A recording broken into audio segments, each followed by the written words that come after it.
Yes, it's this case right here.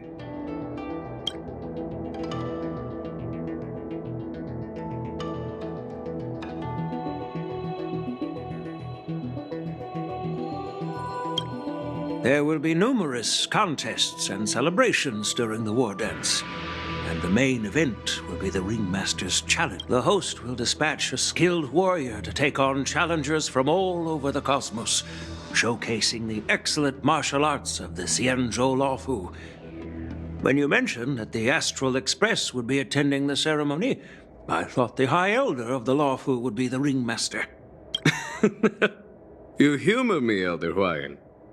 The healer lady is just a young lady who knows nothing about martial arts. How can I assign her as the ringmaster? I'm no match to you when it comes to joking. What's this box for? Why don't you open it, General Huayan? This sword case is intended for the War Dance's award. It's empty now, but in a few days, a precious sword will be delivered and stored inside. I don't mean to boast about our skills, but this sword represents the pinnacle of the Zhu-Ming's craftsmanship. It has a legendary history, full of heroic tales from foreign lands, tales that are too detailed to be summarized in just a few words. Since the delegation delivering the sword hasn't arrived yet, I'll just leave the case here for now.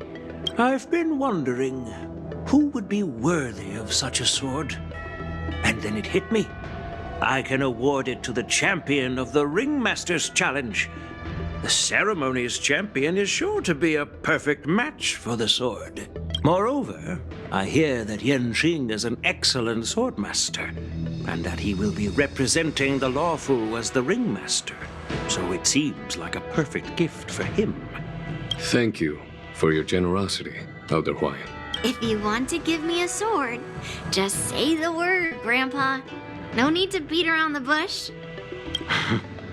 You've got confidence, my girl, but I don't think you can best Yanqing.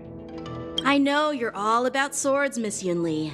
It's just a shame that it's the sword that ultimately chooses its rightful master. Yeah, and even if someone gets their hands on such a precious sword, it'll probably end up in someone else's.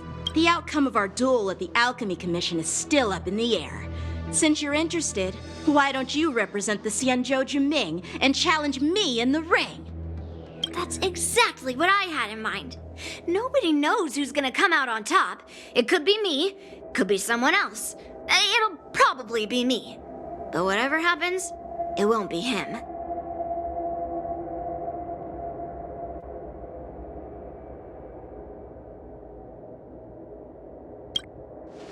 Not to be rude or anything. We've been watching their drama. I'm dying to find out who beats who.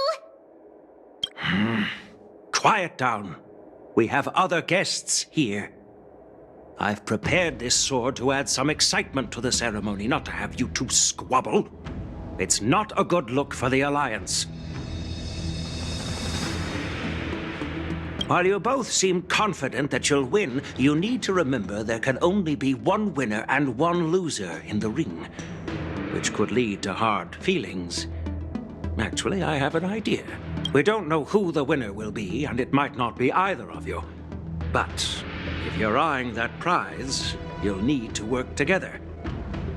I want you to take on an apprentice who will take part in the war dance and win at least one match. How does that make sense? In my humble opinion, while a Cloud Knight is commendable by securing victories, it's even more so to pass on your skills and spread the way of swordplay. I'd be greatly pleased if this apprentice could represent the Express in the war dance by displaying their Cloud Knight flair and prowess. Well, Elder Huayan's idea is quite interesting. Imparting swordplay skills requires teamwork, and both the winner and the loser will learn a valuable lesson regardless of the outcome. The question is, whom should the two... Huh? Who? Wait, me? I noticed just now that Miss March seemed quite interested in the outcome of your sword fight. So I thought, why not teach her the art of swordplay? Wait, are you serious, General? Why am I being dragged into this all of a sudden? I've never practiced swordplay before. I'm a total newbie. You really think I can learn it? Well, you'll probably realize I have no hope and give up on me. And that'd be so embarrassing. Isn't this a perfect chance for you? I remember you mentioning that you wanted to learn some sword moves. Yeah, I did say that.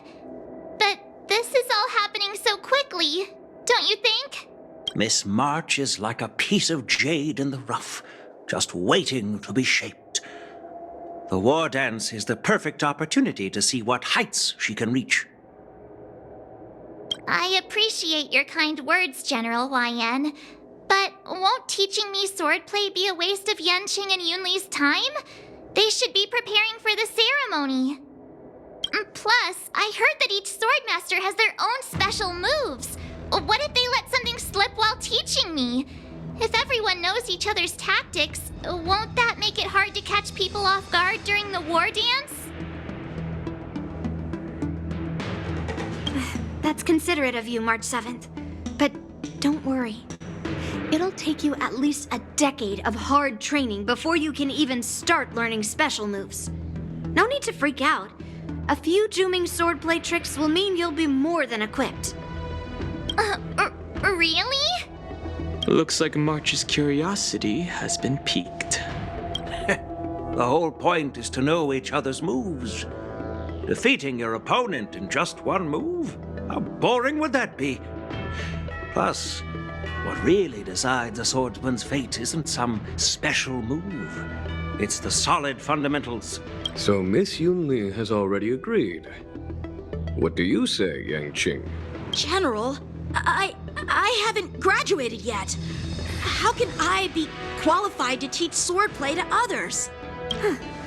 So you're admitting your defeat, huh?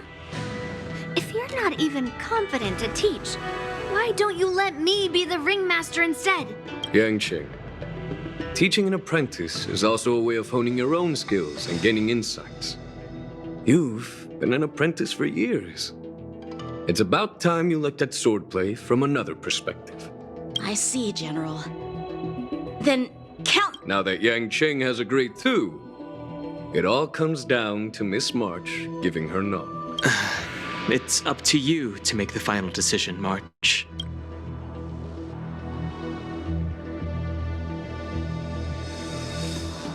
At least that way, I won't have to worry about you accidentally shooting me in the butt all the time. Hey, I've never missed my target. Then I'm on board. Thank you for your kindness, General YN. Great! Starting tomorrow, Yanqing and Yunli will teach you the basics of the Cloud Knight's swordplay. Yunli and I will head out and purchase some sword practice equipment for Miss March. Think of it as a little initiation gift. You're too kind. Wait, you're giving me a gift? Shouldn't it be the other way around?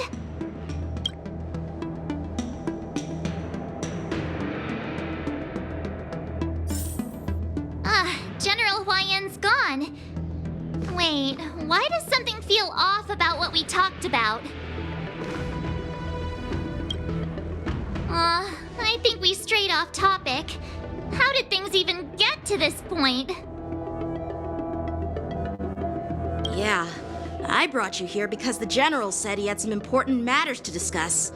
But how in the world did Yun Li and I suddenly become Miss March's swordplay mentors? Because General Huayan wants us to stick around on the Lo Fu for some time. But from his point of view, we're no different from all the other tourists who may leave at any time. Since the crew's actions were mentioned in the Lo Fu's operations log were given to the Alliance, he probably wants to see firsthand if we're as capable as the report claims, or if we're just some made-up excuse to save face. And he wants to see it for himself during the war dance, which is why he even dragged Yun Li into this. What began as a simple contest between two sword masters has now evolved into you two collaborating to mentor March. Elder Huayan is still that tricky general who likes to give everyone a headache. My apologies. Truth be told, I invited all of you to the ceremony because I wished for you to act as my witnesses. I apologize. In the coming weeks, I'll also invite all of you to a meeting with General Fei Xiao, where you may need to answer her questions and clear up any doubts she might have. So please, be prepared for the meeting.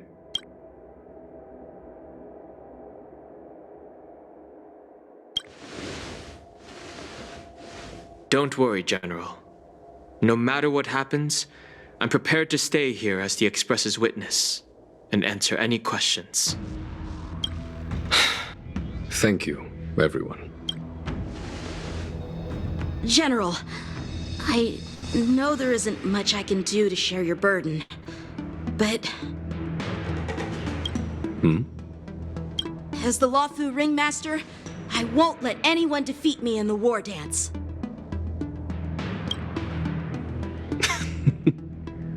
I know.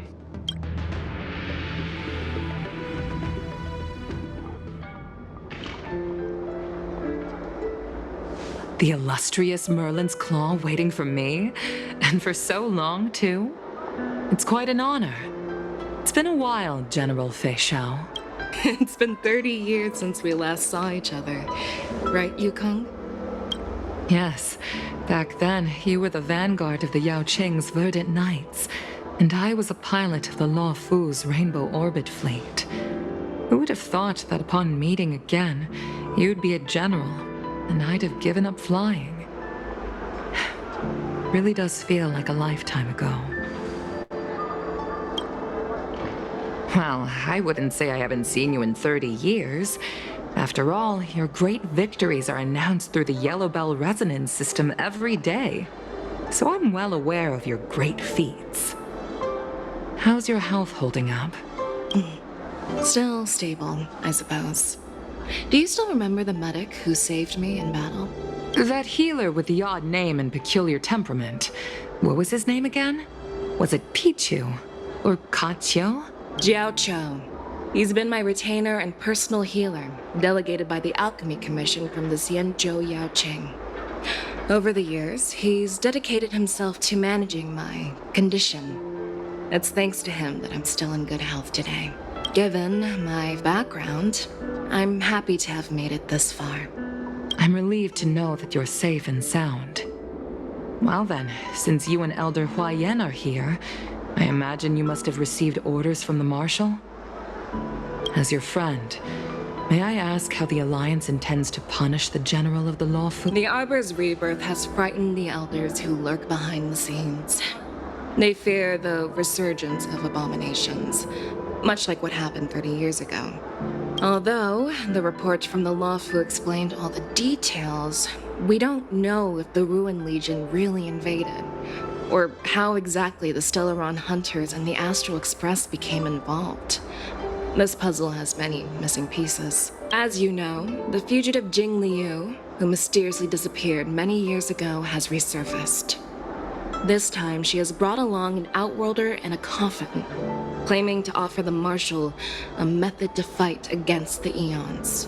The Lawfu Preceptor has also leveled accusations against Jing Yuan for neglecting the Alliance's principles. She asserts that Jing Yuan enabled the exiled Imbibitor Lunae to re-enter the Lawfu, thereby unlocking the lunarescent depths within Scale Gorge waterscape, which in turn disrupted the Vidyadhara's dutiful watch over the Ambrosial Arbor. It is for these reasons that I have come here to the Lawfu today. Well, duty calls. Perhaps I shouldn't have mentioned all of this to an uninvolved person, but since we once fought together, I didn't want to keep you in the dark. Perhaps pretending you didn't hear any of this would be for the best. I understand. I'm sorry. I was out of line. I know I shouldn't be defending General Jing Yuan right now, but... well, you know how I am.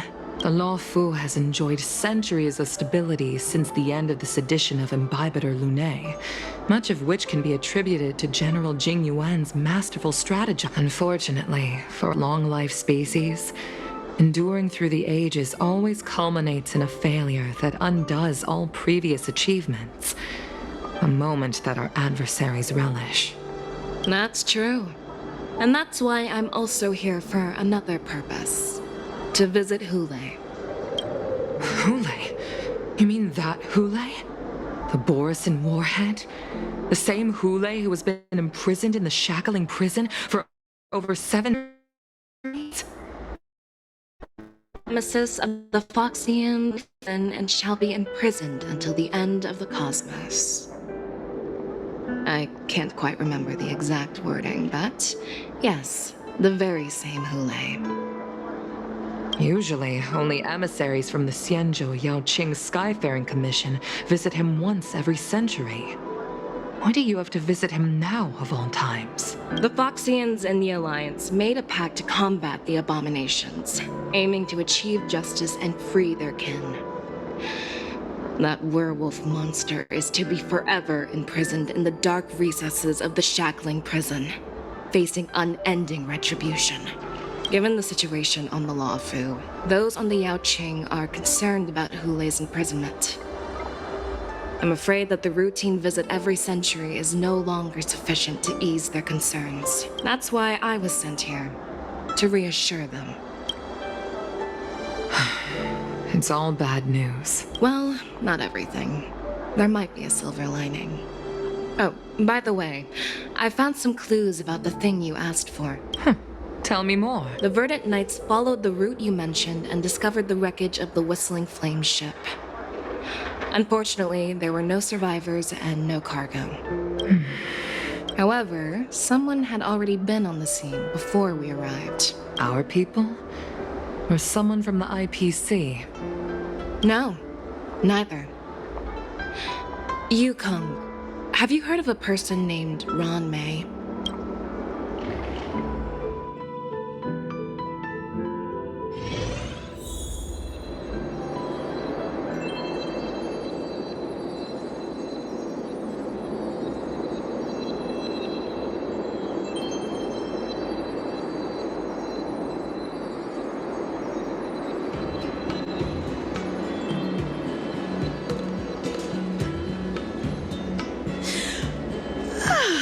I'm still feeling sleepy. Did I oversleep? Where did March and Don Hung go?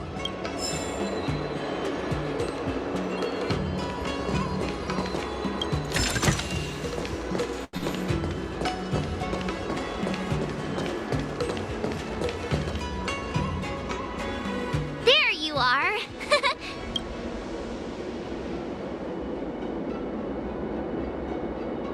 You haven't forgotten about our promise to General Huayan, have you? I woke up especially early so I can start teaching Miss March swordplay. Hey, why are you blushing, Master Yanqing? This is, the first time someone has called me master. I need to, get used to it. Let me make it clear. Swordplay training is about improving your body, mind, and strength. It's not a casual game you can master. I promised General Huayan that I'd teach you Cloud Knight swordplay, so you can participate in the war dance and defeat at least one opponent. I'll do my best, but if you break your master's rules... Fine. A promise is a promise. Since I promised to study hard, I'll do my best starting today. Great!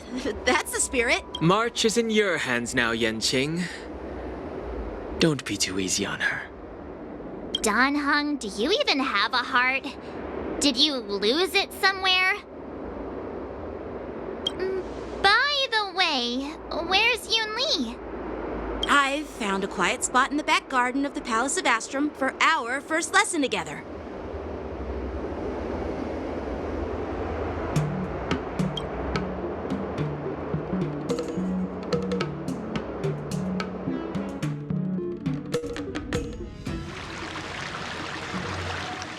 Seriously? It's the first day, and you two are already late? Why is everyone on the Luofu so laid back? So disappointing. Master Yun Li, you're already here. Sorry for keeping you waiting. Oh, wait. Were you trying to teach her in secret? That's sneaky. I'm just showing you what Luofu etiquette is all about. She might be my apprentice, but it's customary for the master to personally escort their apprentice to the place of learning. As the host, I'll be teaching Miss March the essence of Luofu swordplay, after which she'll emerge victorious in the war dance ring. You won't be complaining about Luofu swordplay then. Stand aside, rookie. Let me show you how we Ju Ming sword masters treat their apprentice. Quickly, over here, Miss March. This is a reverse mentorship gift from me to you. I hope you put it to good use.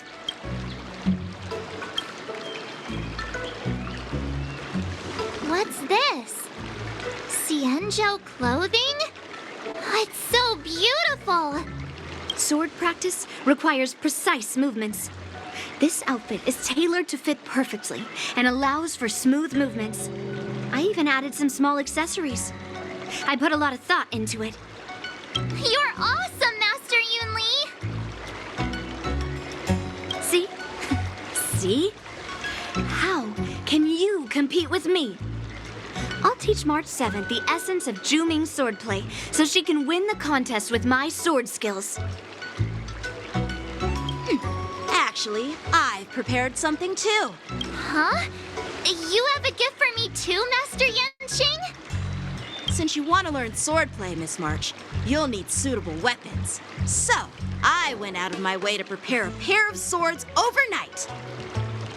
Unfortunately, I didn't have time to ask the craftsman to customize the swords for you. But I did my best to choose ones that look nice and are suitable for a beginner. I hope you like them, Miss March. Thank you, Master Yanqing! Bet you didn't see that one coming, did you, Yun Li? The real competition is just getting started. I'm so lucky to have two great masters. But why does it feel like things are getting a bit weird?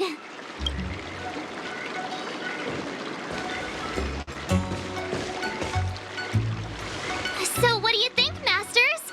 Does this outfit suit me? Perfect. I chose it carefully.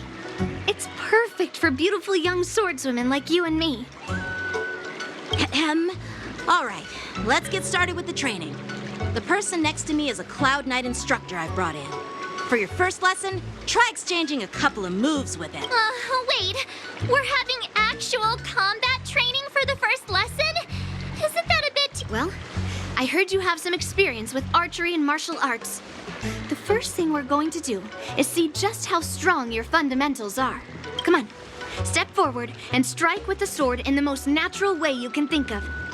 It's important for us to grasp your natural movements so we can decide where to start and what you need to learn. If you're ready, let's begin. Okay.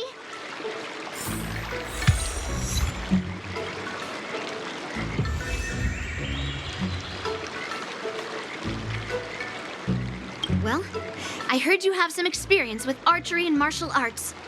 The first thing we're going to do, come on, step forward and... Ahem. All right, let's get started with the training. The person next to me is... Are you ready?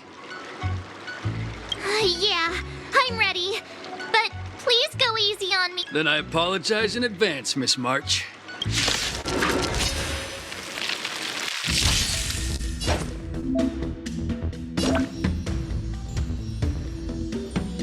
Please have some tea. Pay close attention, Miss March.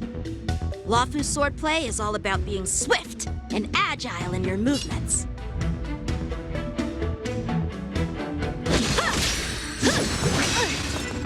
Yes, you! Right on time. Ignore him. Strength is everything. Yes, you like this? Practice. Well done!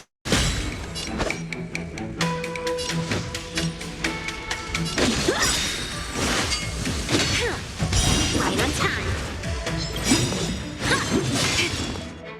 Yes. How many can you block? Strike with heart! Bring mountains! I'm starting to get the hang of it. Bladed flight! You'll make good practice. Here you go, Master! Right on time. Oh, I get it! Watch! True heart and focused mind. Here I come! White tiger, less cards! Watch this! What are you mumbling about? Isn't this, sword technique? Shouldn't I be saying something cool? Time for swordplay! Practice is over. Swords descend! Ready to shine. Nice job! Yes, you. Right on time. Mountains. Awesome! All right, check out this move!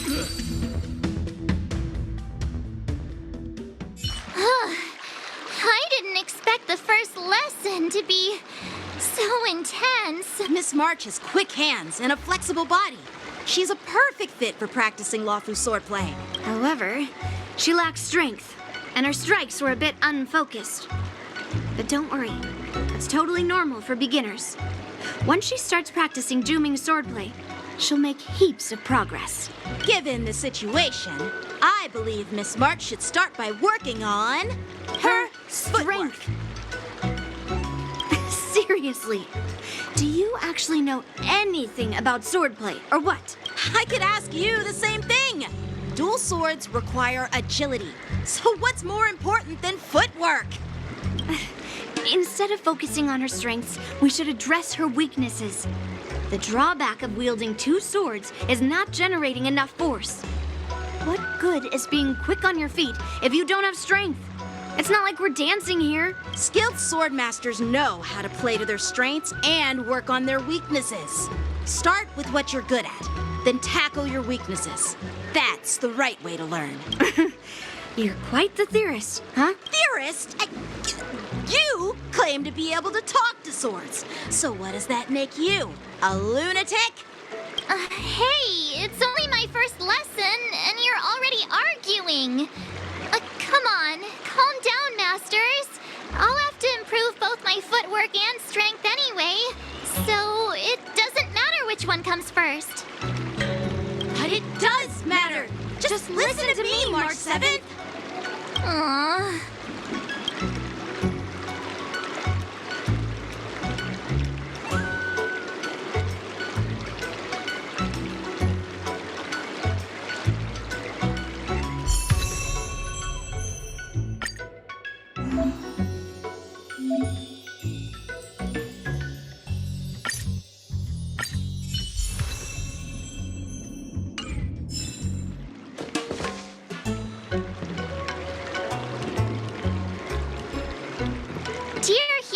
Mr. Yang and Pom Pom.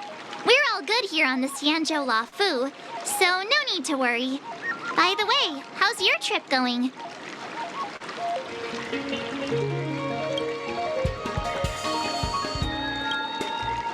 As for me, I've somehow become the apprentice to two Cloud Knight sword masters, and I've been honing my sword skills with their guidance. One of them is Yanqing, the boy we've all met before. The other is Yun Li, the granddaughter of General Hua Yan from the Xianzhou Juming. Both masters are super strict, giving me a real taste of how hard sword training can be. I tried to drag her into this, but she refused. Then I tried to rope Dan Heng in, but Master Yanqing wouldn't have it.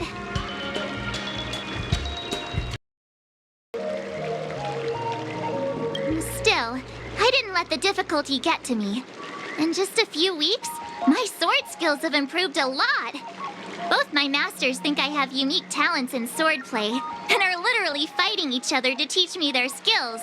Thanks to their guidance, I've actually made some progress. When I get back to the Express, I'll definitely show off my skills and impress you all. Looking forward to your reply. Yours, March 7th.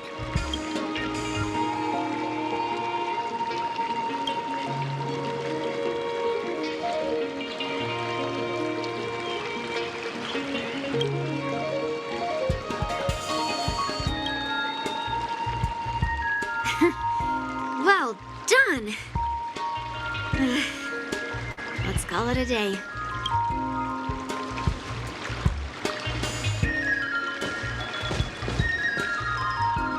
Miss March's sword skills are really coming along. She'll hold her own just fine in the war dance.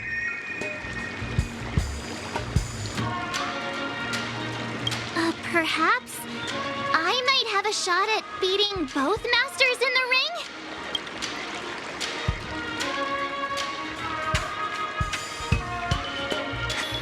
Get real. You've only been practicing for a short while. How could that possibly happen? With your talent, Miss March, if you dedicate a few more decades to training, you might eventually be able to defeat Yoon Lee. Decades? But I'll be an old lady by then. No, no. Can you believe it?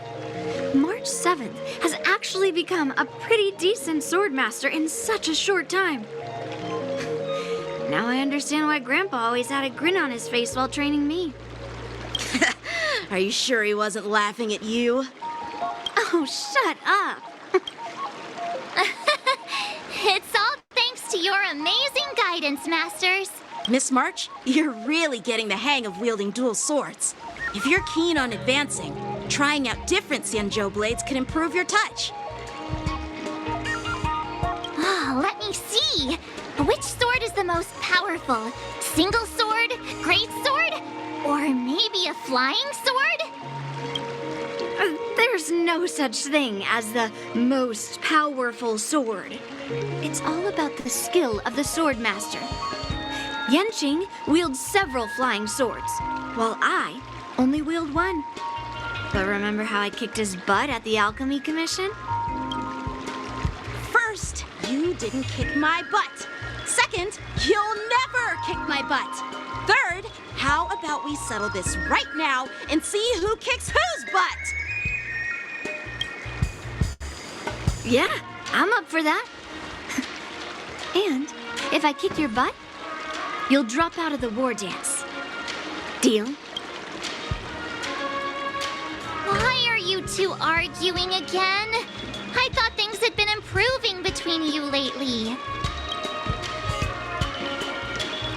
There was talk that the leading disciples of the Law Fu and Juming generals were supposed to face off in the war dance, but for some reason, they suddenly teamed up to train an apprentice of their own.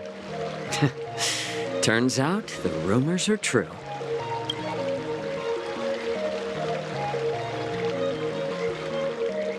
Tomorrow is the big day of the war dance. Shouldn't you two be focusing on honing your skills instead of teaching swordplay here? You're... Oh, that's right. You're the pink-haired fox from the Yaoqing.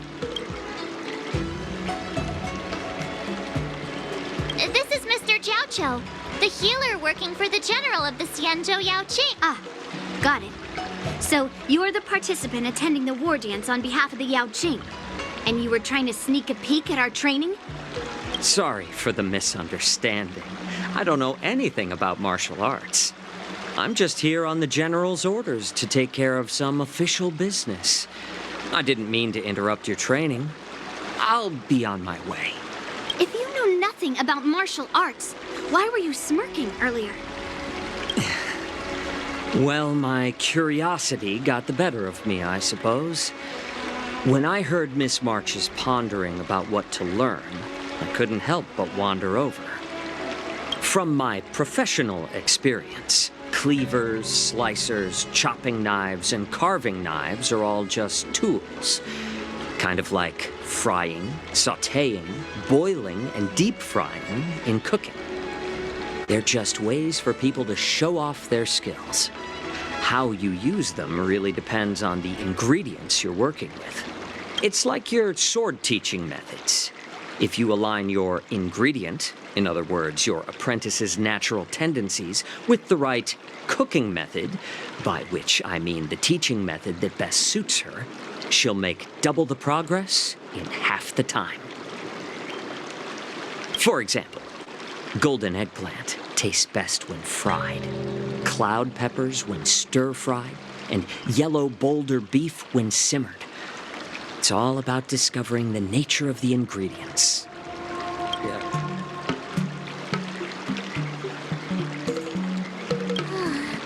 All this talk about food is making me hungry.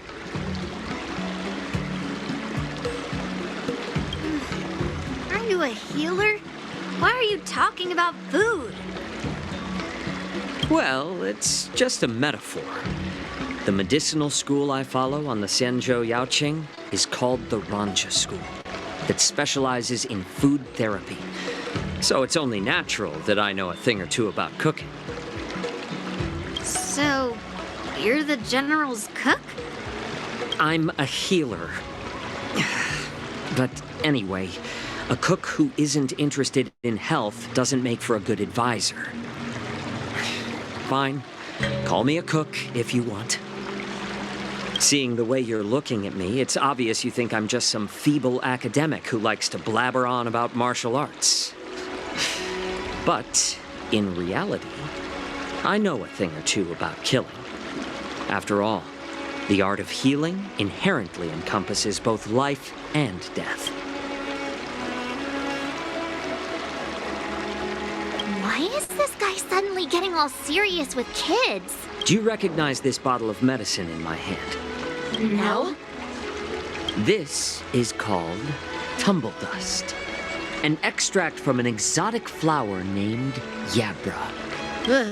Is it poison? Well, it depends on how it's used. With just one drop, it's able to numb a patient's body during surgery, making them painless throughout the entire process. Increase the dose or the potency, and it'll slow the metabolism, making the blood thin and resulting in the loss of all senses. Even long-life species cannot escape its effects. This thing can save lives or take them. It's more powerful than the swords in your hands. That may be so, but still, I prefer settling things with a sword than, you know. Huh. Looks like I did get you all wrong. You're not a feeble scholar, but a sinister and despicable one. Hey, why the insults all of a sudden? I'm just sharing some medical knowledge here, not persuading you to poison anyone. Seems like you get real excited when talking about poison. I can't tell if that's an honorable thing or sinister. Picture this. 2 individuals. The one standing is full of malice. The other lying down is honorable and righteous. In the throes of combat, where life and death hinge on a singular moment, every idea fades into nothingness. The only thing that matters is staying alive. Surviving the battlefield reshapes all notions of worth, be it integrity or treachery. In my eyes, their significance is negligible. Perhaps you've underestimated Yunli and me, Mr. Jiaoqiu. We may be young, but we've seen our fair share of war. Well, then you should know that the war dance is nothing more than a contest.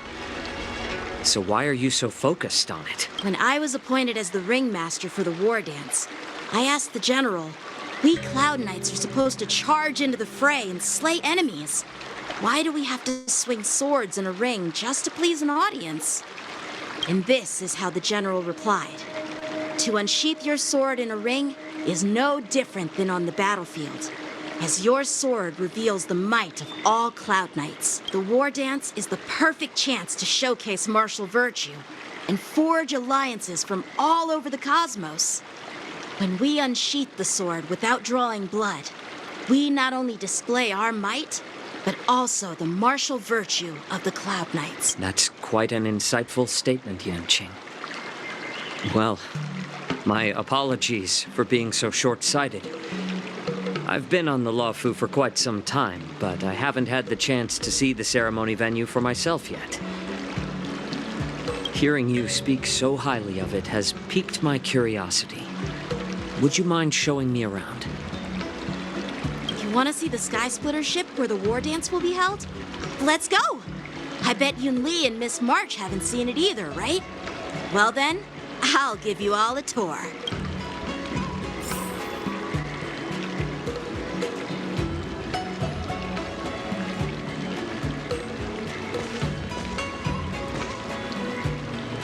Surviving the battlefield reshapes all notions of worth, be it integrity or treachery.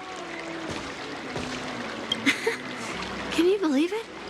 March 7th has actually become a pretty decent swordmaster in such a short time. Let's go. I'll give you a tour of the Sky Splitter.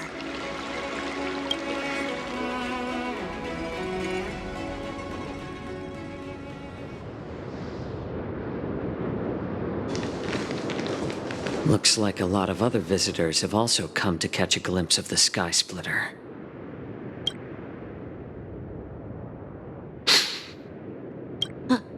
What's up, Mr. Jiaoqiu? No, it's nothing.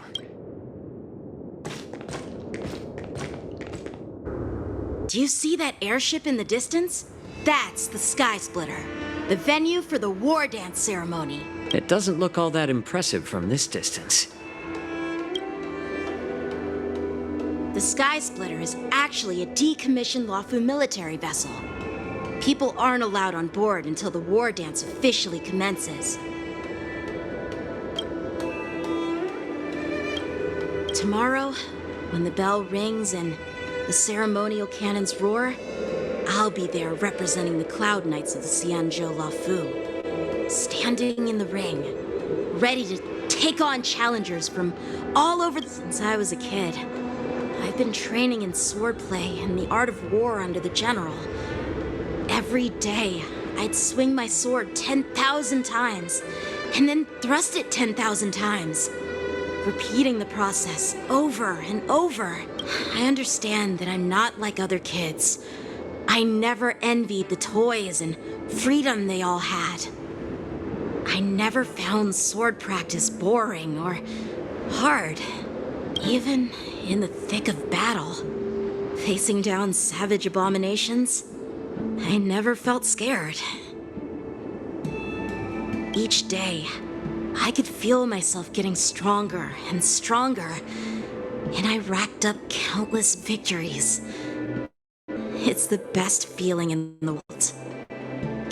But then, I faced a really tough end. And just one slash shattered confidence in 1,000 pieces. That's when I felt true fear for the first time.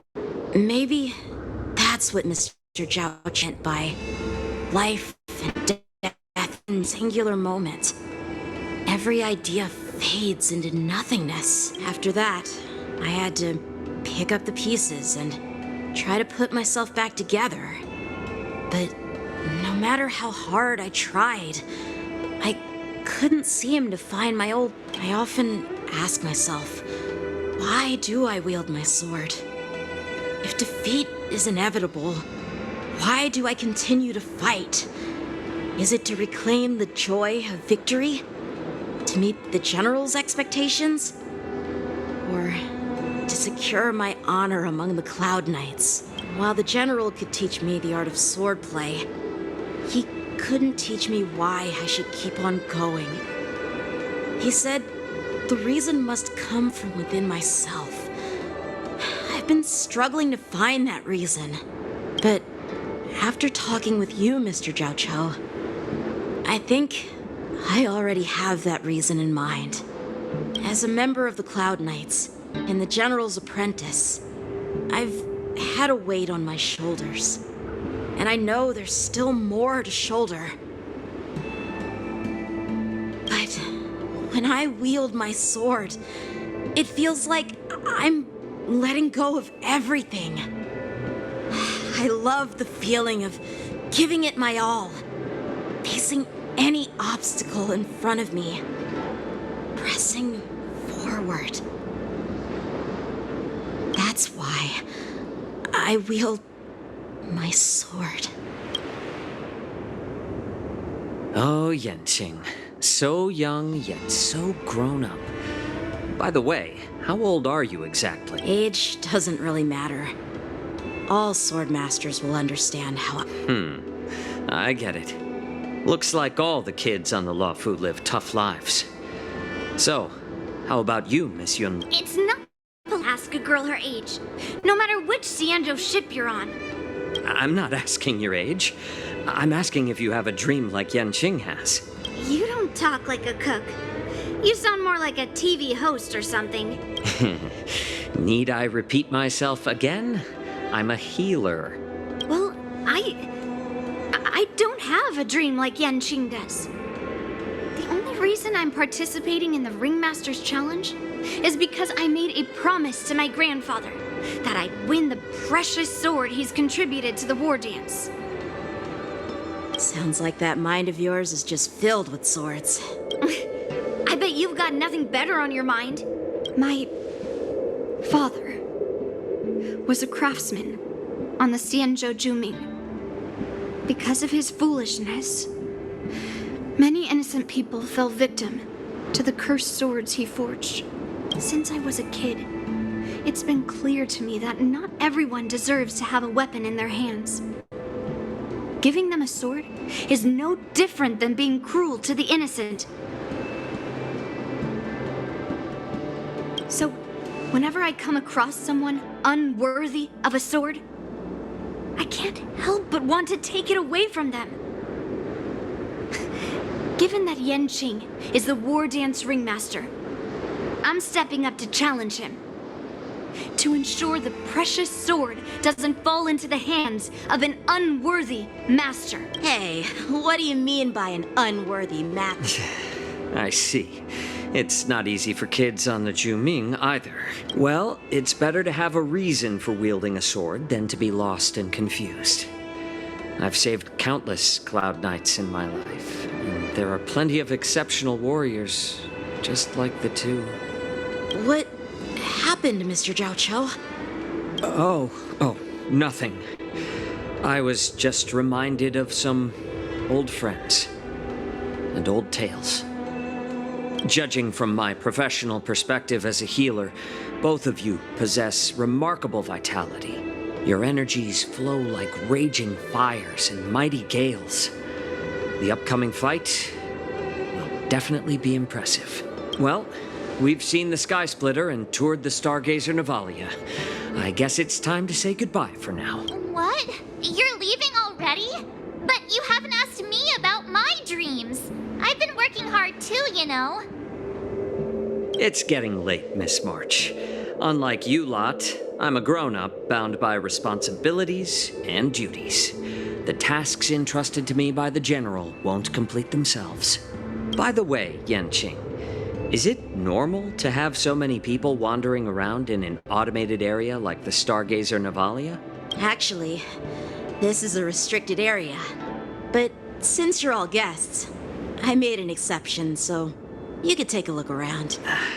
I understand. Well, I'll take my leave. I wish you both the best of luck in the ring tomorrow.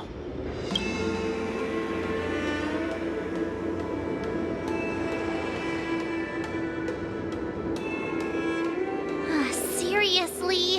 I just spent so much time thinking about my dream, but he didn't even ask me. Now that we're done with our tour of the Sky Splitter, shall we continue with our training? Why don't we take a day off? What? You want to secretly practice swordplay by yourself? Dream on. You know, cramming before a fight never works out. For some reason, seeing the Sky Splitter has boosted my confidence. So, I've decided to conserve my strength for tomorrow. All right, I'll take you out of the Stargazer Navalia.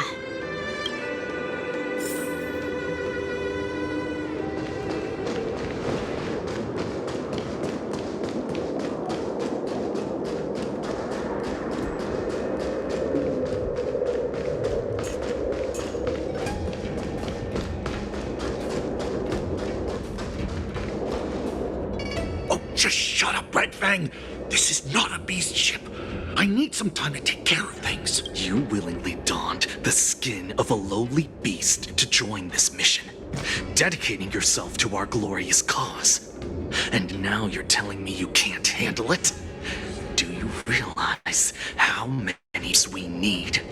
I'm doing my best, all right? It takes time to figure all this out.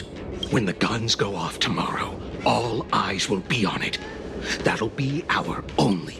How's that? Who's there?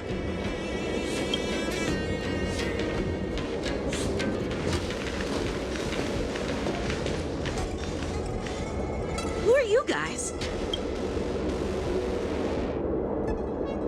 An impromptu inspection. Why are there outsiders loitering in Stargazer Navalia? And a bunch of kids at that.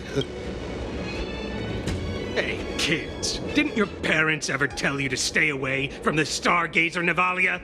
I know it's an automated facility, but it doesn't mean you can just break in and do what you want. First of all, I'm an adult. Second, I didn't just break in. Yeah, we flew here on a star skiff. Like, whoosh!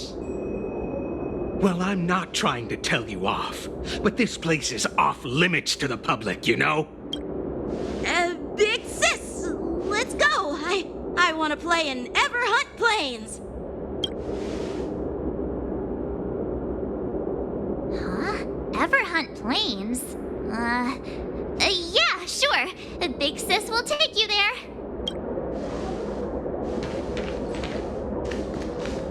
Shuha! You should have let me. Shh, the overhaul is done, and everything looks good. We should leave.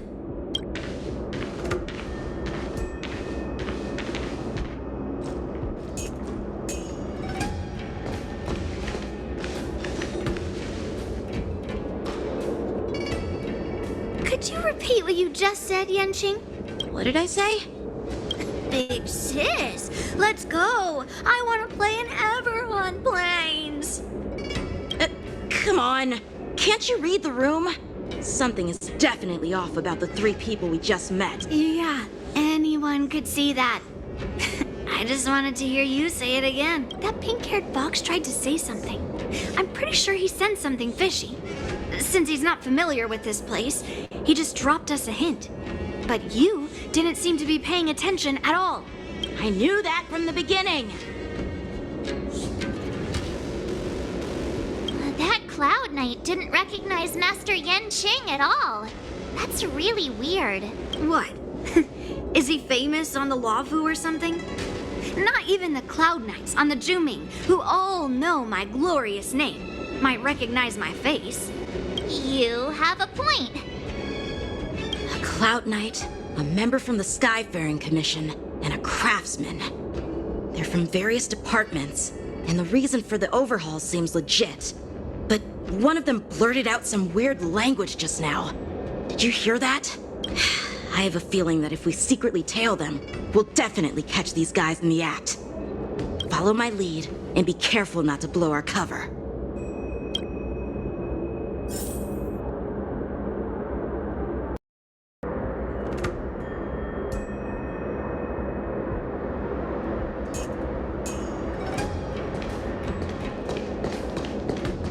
Never mind who they are. Let's just film them.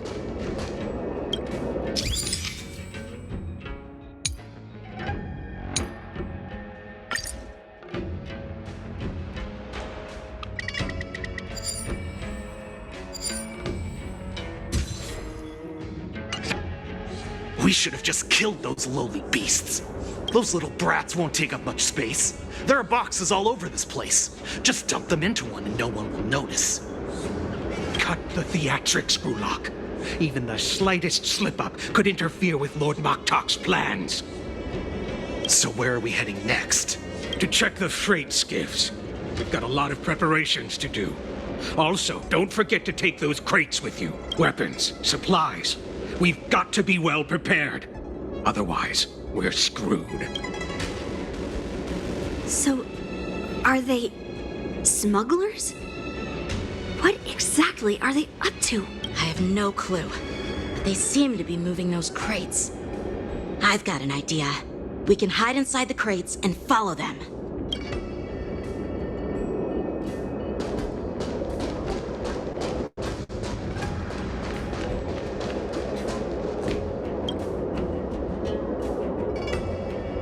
Ugh, so cramped in here.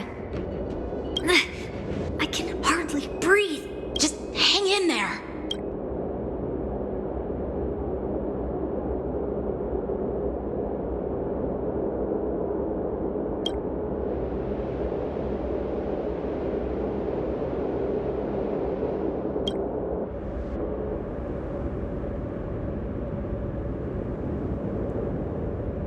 Let's just put the cargo here for now, all right? Then we'll move on to inspect the ships. Lord Moktok said that as soon as we're done, we're to board the freight skiff and leave this place. Don't worry, I've changed the shipping schedule. You two, come with me. Is it just me?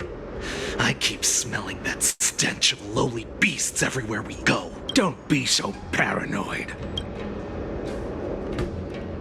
Looks like they're planning to escape on the skiffs in Stargazer Navalia.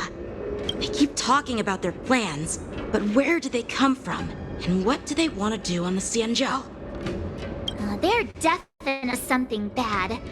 Wait, they disappeared. Let's catch up to them.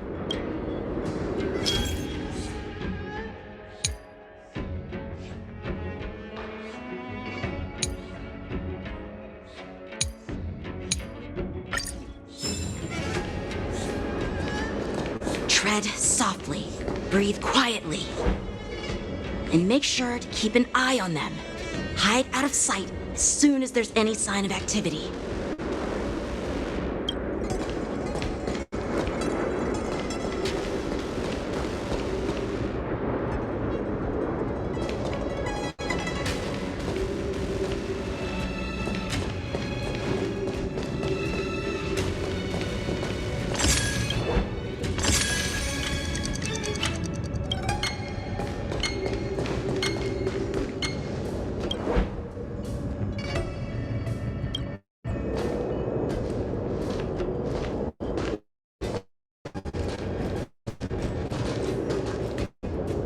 Don't go paranoid. We're running out of time. Get over here! Shuhard,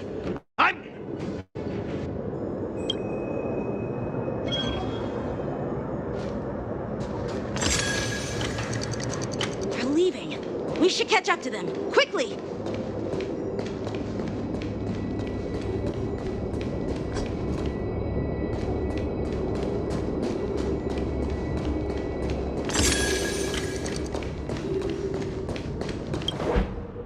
What are they up to? They're all wearing official uniforms, but I'm pretty sure they're not members of the Skyfaring Commission, the Artisanship Commission, or the Cloud Knights. Never mind who they are. Let's just film them. That way, if they do anything bad, we'll have solid evidence against them.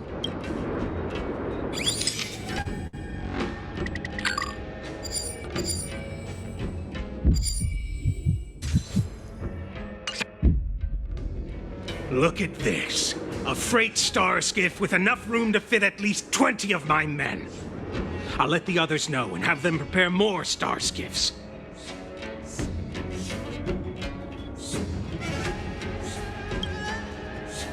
Once we're past the checkpoint, there will be beast ships waiting for us. Lord Moktok is ready. The revival of our ancient bloodline all hinges on this operation. What did he just say? Beast ships? Who's there? It's those brats! I told you to get rid of them, but you didn't, you idiot! Wipe them all out!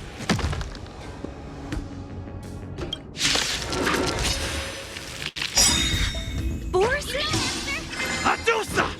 Die, you lowly beasts! Let the show begin! My friends? Indulge yourselves!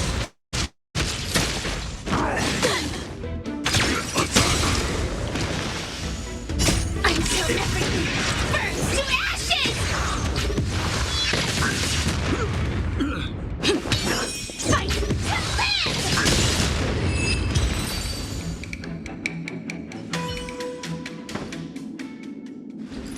How is this possible? How did these Foxians change their appearances like that? They're not Foxians at all. They revealed their true form. They're Borson, just like the bandits I defeated on the IPC ship. Wait, that means... Well, how did the Borison manage to infiltrate the Cienjo? It's not just a simple disguise of wearing our clothing and shaving their whiskers. They're somehow able to alter their appearance to be indistinguishable from Foxians. They even have official IDs for the Skyfaring Commission, the Artisanship Commission, and even the Cloud Knights? Let me check this fake Cloud Knight's tag. Maybe it'll give us some clues. Lu Jun, an officer of the Patrol Defense Squad? Wait! What's the matter?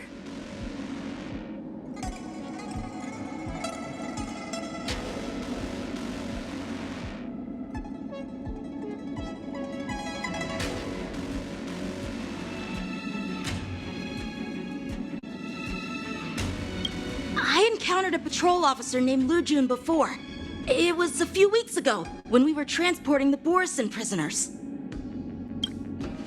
If they can forge official identities and move around the Cienjo without raising suspicion... Oh no, this is bad. Even worse. If you find one cockroach on the Express, it usually means... There are more Borison hiding on the Cienjo. I bet their plan is much bigger than just stealing information. We've got to report this to the Seat of Divine Foresight.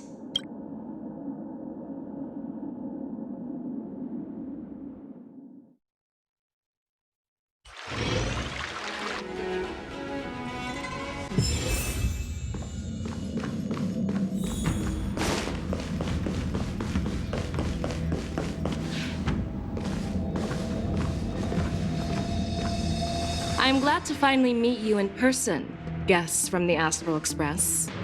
I'm Fei Xiao, the General of the Cienjo Yao Cheng. Let me introduce our guest to you. The one dressed in green. He's the reincarnation of Imbibitor Lune, and the person behind him is the newest member of the crew. I've heard a lot about you. Outside the reports from the Law Fu, the Skyfaring Commission of the Yao Qing has also gathered plenty of information about both of you. I've been eager to meet you face to face for reasons that I'm sure General Jing Yuan has explained, right?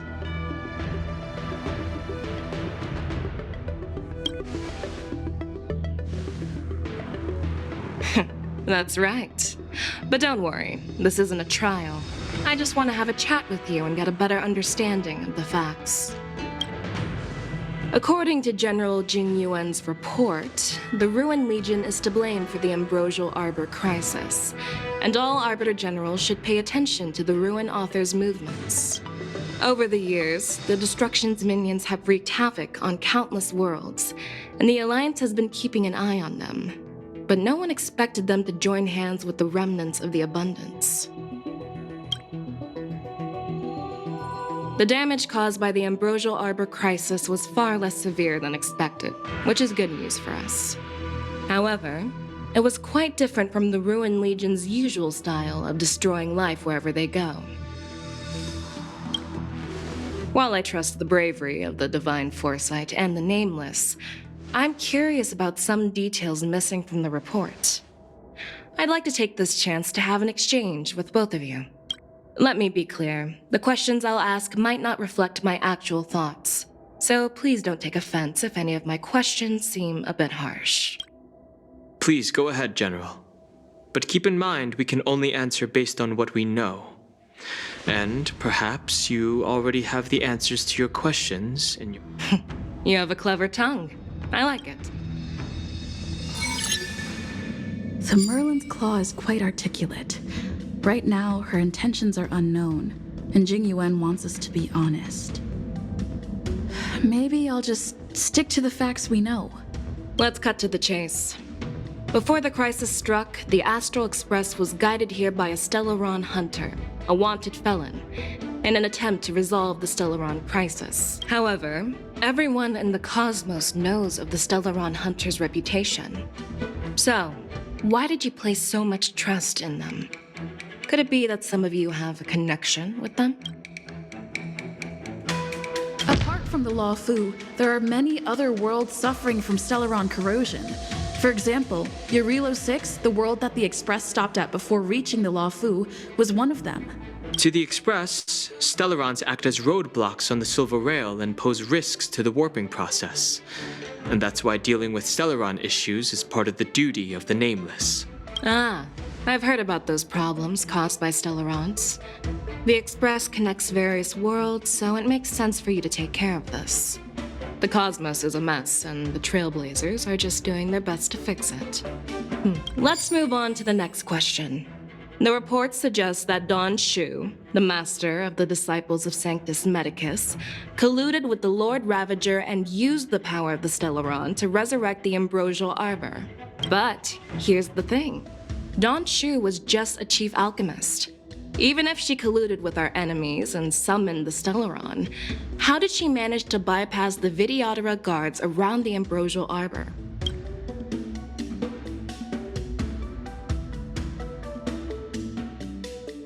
I don't believe we are in a position to answer this question. We Nameless came here to resolve the Stellaron crisis, and we cannot be expected to know the details of Don Shu's conspiracy. You make a valid point. That's how innocent people should react. Let's skip this question for now. According to the report, Lord Ravager Fantilia is the mastermind behind the entire conspiracy. She disguised herself as an ambassador of the Skyfaring Commission and traveled with you, only to vanish without a trace later on. It seems too convenient to label her as a scapegoat.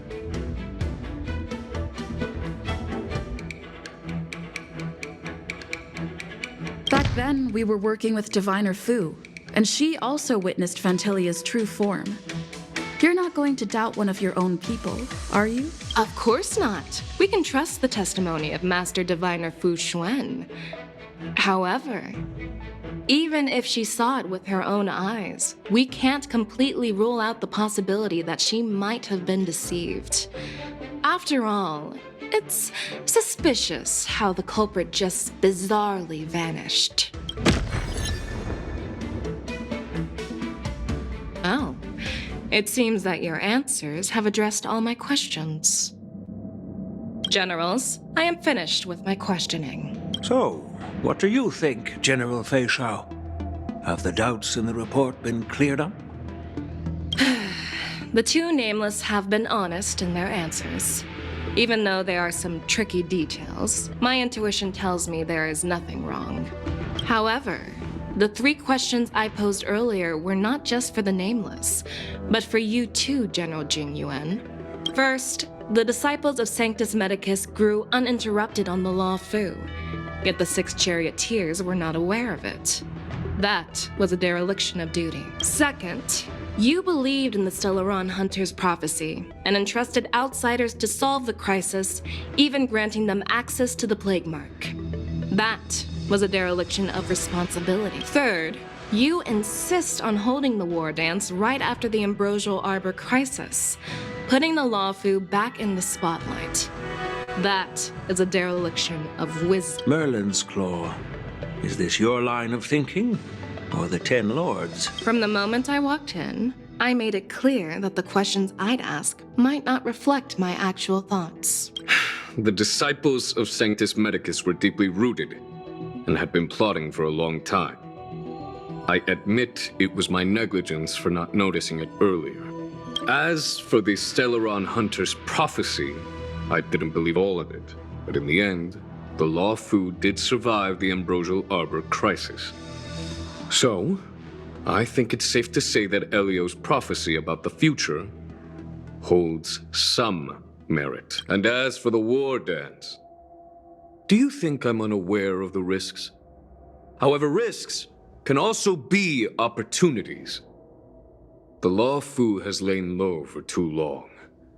I believe it's time to stir up the dregs hidden in the depths and wash them away once and for all. Just as I expected from our sophisticated divine foresight. You have a way with words. I like it. But, unfortunately, ever since the report was submitted, the Alliance has been filled with rumors and speculation. Even within the Law Fu, there are people accusing you of neglecting your duties, resulting in the Ambrosial Arbor's resurrection. So what are your thoughts on all of this, General Fei Shao? As a fellow Arbiter General, I fully understand the difficulties of this position. Personally, I think all these rumors are meaningless drivel. Across the sea of stars, the divine foresight knows better than anyone else what happened on the Law Fu and the meaning behind it. Just as what happened on the Xianzhou Yaoqing recently. You mean the Xianzhou Yaoqing is also... The scouts of the Verdant Knights have sent back reports that Borisin are making trouble again. The Borisin packs that were divided have started swallowing each other up, forming larger and larger packs. Moreover, there's an entity named Mongus. An entity? According to the report, this entity isn't actually a Borisin. It's a woman claiming to be the messenger of the Master of Immortality. She's described as having 12 faces and 12 pairs of fangs, as cruel as poison, and as elusive as quicksand. The Borisin believe she'll give them a chance to rise again. That's Ventilia. That's right. You're lucky that I'm the one who came this time. If it were the Patina Justice or the Seer Strategist, this conversation might not be so friendly. I've always had faith in my instincts, so I don't doubt your good intentions. But the Alliance has its fair share of questions and doubts about the Law Fu. So, my plan is to come up with an acceptable answer to satisfy. What's in this plan, General Fei Shao? General Jing Yuan, you already know what has to be done. But since you don't want to be the bad guy, I'll take care of it for you. You need the final word from the Ten Lords Commission to quell any doubts. And for that, I'll have to ask the two Nameless to visit the Shackling prison. No, I'm not imprisoning you. While you're there, I'll ask a judge in the Ten Lords Commission's Interrogation Division to record a detailed testimony with the karmic mirror from both of you. We'll fill in the gaps that weren't covered in the report and silence any protests within the Alliance. I'm okay with that. Your willingness to help is truly heartwarming, youngsters. Then, as the Merlin's Claw requests... Oh, there's one more thing. This testimony is for silencing the voices of opposition within the Alliance. But I would like to urge General Jing Yuan to listen to the pleas of the Foxians on this... So, you are here for Hule. Exactly. Hule is locked up in the Law Fu's Shackling prison. Since he is the broodlord of the Borisin, I want to transfer him onto the Xianzhou Yaoqing and imprison him there. The recent movements of the Borisin suggest they're planning something big, so we must act preemptively. It makes sense to have the Foxians keep an eye on their arch-nemesis. Since you trust my judgment, I'll repay that trust. What do you think about all this, General Huayan? I was worried this would turn into a heated argument, but it seems like both of you are on the same page, solving each other's problems. I couldn't have asked for a better outcome. And as for Hule, I'll send my Lieutenant Jiao Cho and Moza to check on his condition in prison and ready him for transport. If there are no more questions, shall we get this started?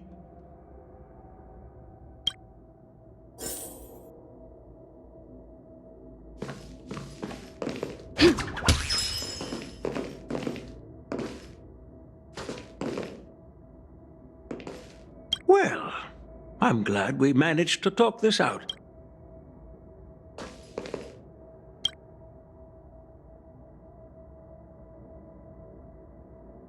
Do you actually believe in the Stellaron Hunter's prophecy? Yes, I do. That's why I'm here. I understand.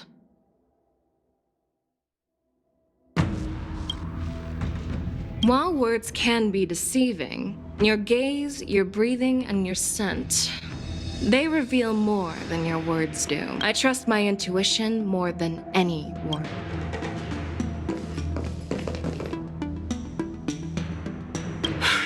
I'm really sorry about all this. But the testimony in the shackling prison won't take up much of your time. I'll call for a messenger to take you to the interrogation division. You just need to give your testimony, and then you can head back. So no need to worry. As you wish, General.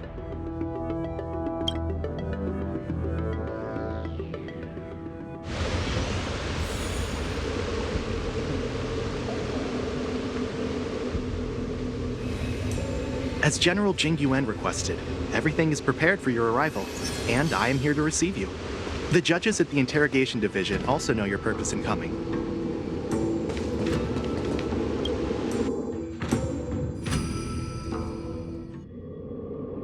The shackling prison. I didn't expect to be back here after all these years. Don Hung. Don't worry about me. If you're ready, I'll open the gate for you.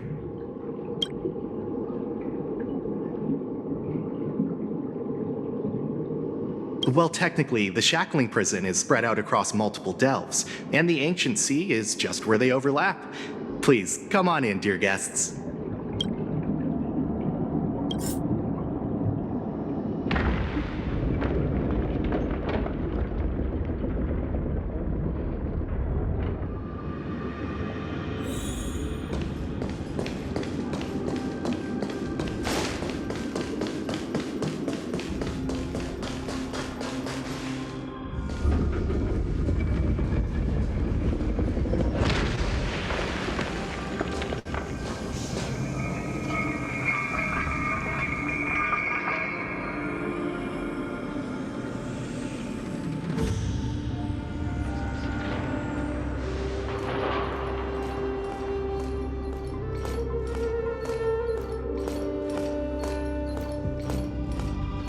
What are you looking at?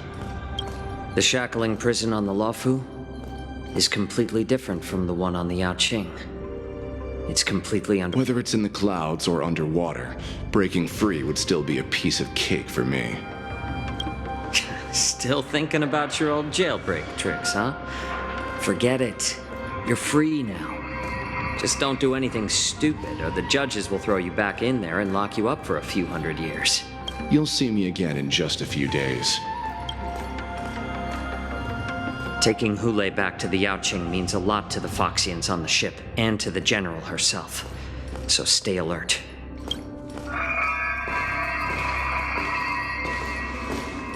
Guests, my name is Shui Yi, and I'm here on orders from the Incarceration Division of the Ten Lords Commission. We're Jiao Cho and Moza. General Fei Xiao sent us to extradite the Borisin criminal Hule to the Yaoqing.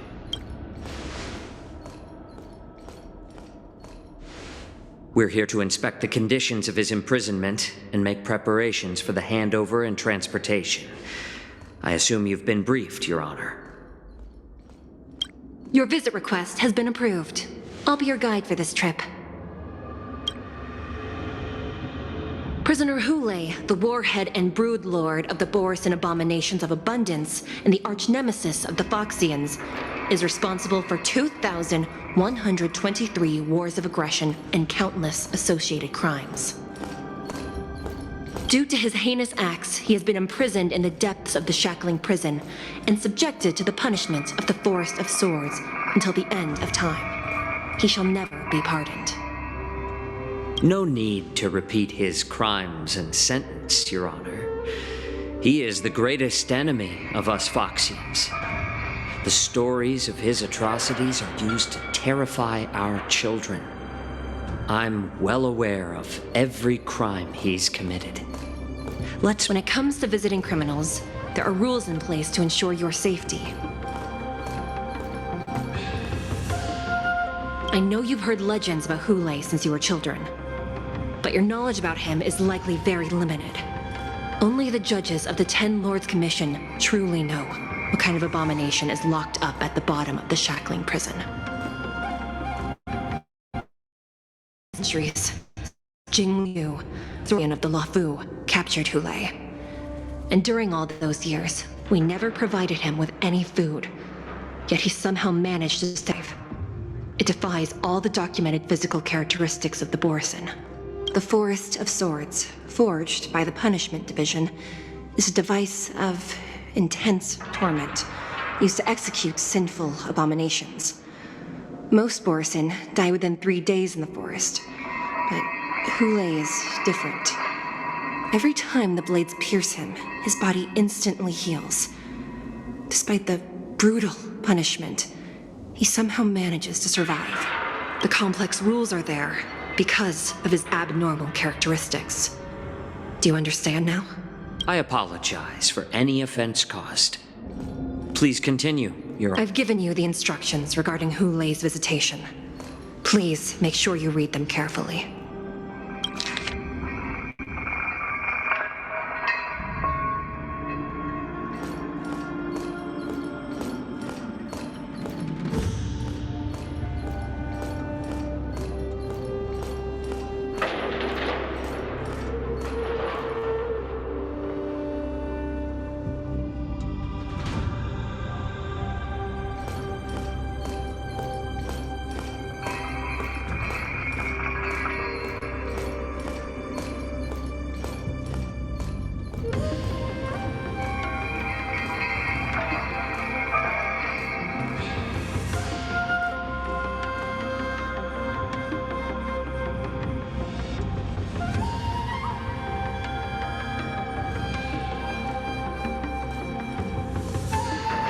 And please, take this pellet before proceeding. No, I'm not taking random medicine. Then you won't be allowed to visit Hule. Just swallow it already. Hule is like all Borisin. He can release a pheromone called lupatoxin that induces fear. Thousands of years ago, we Foxians were enslaved by the Borisin. Not because we were naturally weaker, but because of their lupatoxin. This pill is for our own mental well-being. I understand. I knew you were a reasonable person. Now that we've taken the medicine, let's proceed.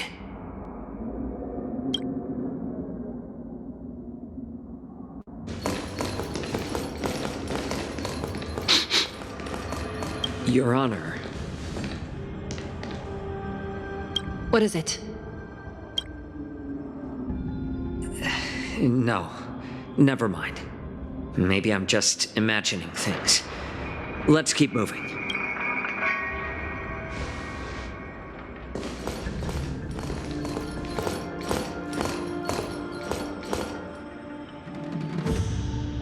Here we are.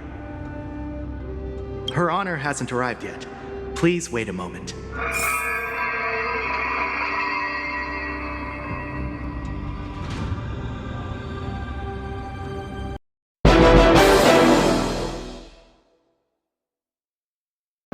Something's gonna bring the change.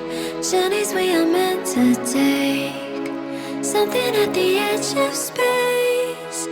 calling us to fly away.